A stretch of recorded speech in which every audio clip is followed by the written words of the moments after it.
What is happening, everybody? Almost stumbled over that. Good morning. Welcome. Today is Tuesday, March 5th, 2019. My name is Jeremy, and this is my first cup of coffee. I want to send a special shout out to my mom. It was her birthday yesterday. I forgot to say that on the air. She doesn't watch this show, but that's okay. I want to say it anyway. Happy birthday. Uh, yeah, I am feeling rested. So I don't know how you feel about naps. I'm a big fan of naps. Naps are great, especially when you start work at 6:30 in the morning, like I do. Um, but I took a 90-minute nap yesterday. Kind of like split up the day, kind of gave me 2 work days, and I feel great. I go through cycles with naps. Sometimes I'll spend weeks or months at a time taking at least a small nap most days, and remembering that this helps me relax. It helps me honestly be more productive. Feeling more rested. um, and that's a great thing, right?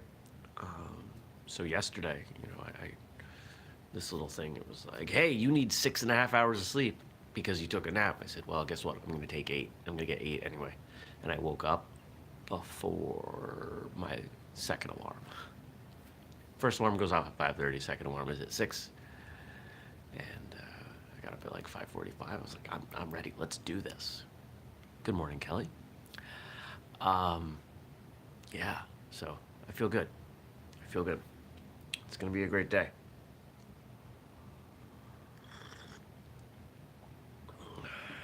Now, one of the things I wanted to talk about this morning, something that's been on my mind, is around.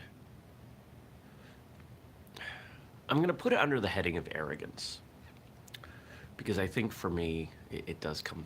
It is a bit of that. This idea that I can do everything on my own. If you were to look at who does what at whistlekick, I do most of it, right? I mean, there are people who help. There's a growing number of people who help, and I appreciate them. And there are things that they do that I can't do, and there are things that they're doing that I just wouldn't have time to do. But if I'm being honest, I still take a lot of pride in the amount of work that I get done, and I always have. That was something I was raised with. But it's not a good thing. My pride should be tied to the results, the success of the company, not who does the work.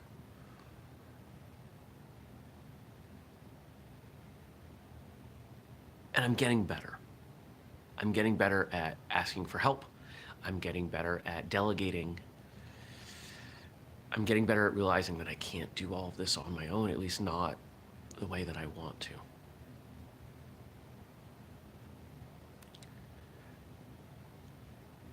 And I can say the same thing about a lot of people at their martial arts, especially instructors.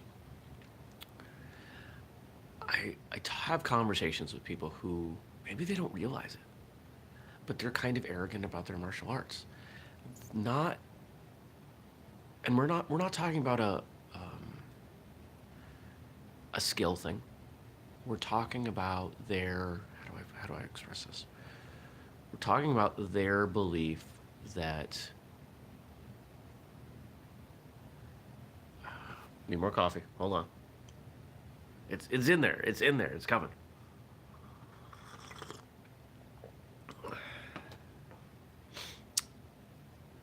Their belief that no one can teach their students or their curriculum as well as they can, to the point of disservice to the students. Now, when I think back over my martial arts career, I can think of certain points in time where I had realizations, some small, some big, about certain things that I was doing wrong.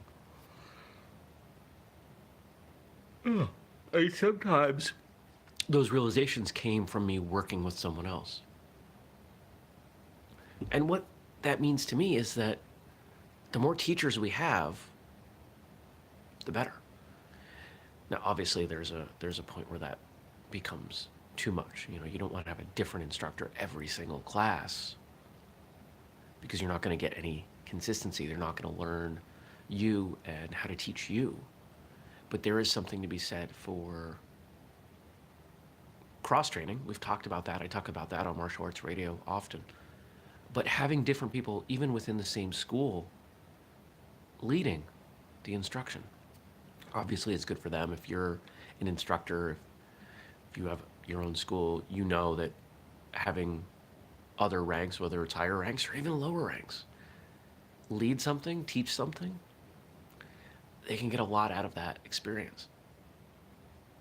But to mix up who is teaching what to whom within the context of martial arts classes allows for different perspectives and different ideas. Everybody learns differently. Some people are visual learners, some people are audible learners, some people are tactile. Did you just hear a dog? I think there might be a dog somewhere. I don't have a dog, but I like dogs. And by trying to interact with students in different ways, they're more likely to learn. They're more likely to retain that information, to understand it rather than just doing it because you're telling them to do it.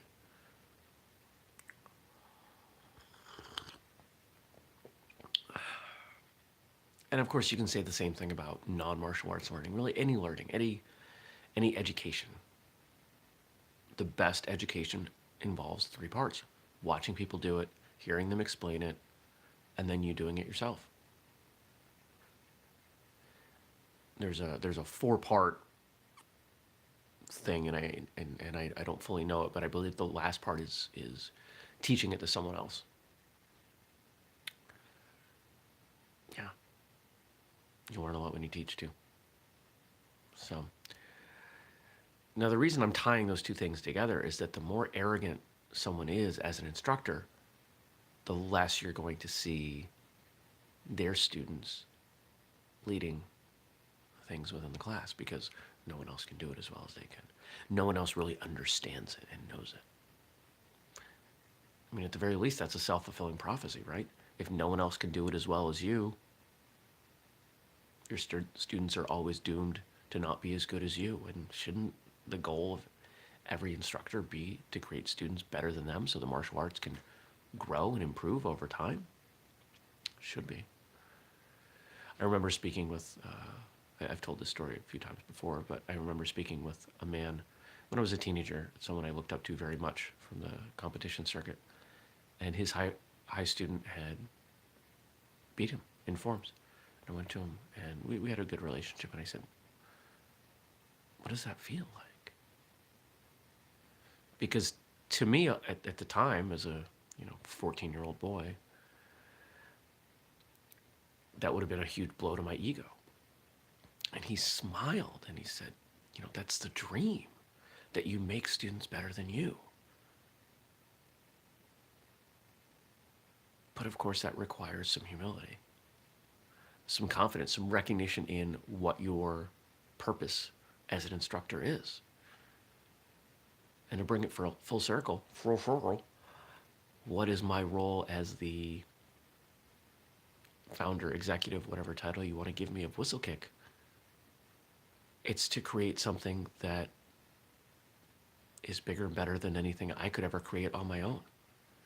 For it to go on and move on and exist after me, whether that's because someday we sell it off, or someday I find somebody better than me to lead it, or it exists long after I pass away. I mean, those would be great things. So I might as well work on setting that up now for later, recognizing that I don't have all the answers. Maybe I have the most answers right now, but I'm not perfect, and there are other people who can do plenty of things better than I can.